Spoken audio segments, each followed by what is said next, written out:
Khammam BRS సభకి కేంద్ర మంత్రి కిషన్ రెడ్డి విమర్శలు గుప్పించారు. కేసీఆర్ సీఎం హోదాలో ఉంటే దేశాన్ని అవమానిస్తున్నాడని మండిపడ్డారు. రాజకీయంగా బీజేపీని విమర్శించండి కానీ దేశాన్ని మాత్రం విమర్శొచ్చిందని అన్నారు. ఇక సీఎం కేసీఆర్ కు సైనికులను దేశాన్ని అవమానించడం బాగా అలవాటైపోయిందని నిప్పులు చెరిగారు. ఏపీ తెలంగాణ రాష్ట్రాల సీఎంలు ఇద్దరూ కలిసి దావత్లు చేసుకుంటారు కానీ కృష్ణా జలాల వివాదంపై మాత్రం కూర్చొని చర్చించరని విమర్శించారు. ఇద్దరు సీఎంలు కలిసి చర్చిస్తే సమస్య ఎందుకు పరిష్కారం కాదని ప్రశ్నించారు. జల వివాదాలపై మీటింగ్ పెడితే కేసీఆర్ రారు కానీ బీజేపీపై మాత్రం ఆరోపణలు చేస్తారని ఫైర్ అయ్యారు.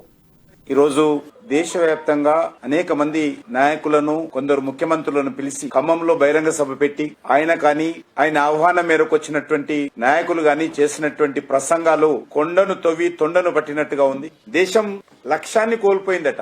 ఎవరైనా లక్ష్యాన్ని కోల్పోయిందంటే ఈ దేశంలో ఏ ముఖ్యమంత్రి అయినా సరే లక్ష్యం లేకుండా పనిచేశారంటే అది కేసీఆర్ గారు. 9 సంవత్సరాలుగా ఆఫీస్కు రాకుండా ప్రజలను కలవకుండా నియంతృత్వంతో అవినీతితో అక్రమాలతో ప్రజాస్వామ్యాన్ని కూని చేసి పరిపాలన చేసినటువంటి వ్యక్తి దయాలు వేదాలు వల్లించినట్టుగా ఈరోజు గౌరవ ముఖ్యమంత్రి గారు మాట్లాడుతూ ఉన్నారు. ఆయనకు అంతరాత్మ ఉందట. అంతరాత్మ తొలిచేస్తుందట దేశాన్ని చూసి.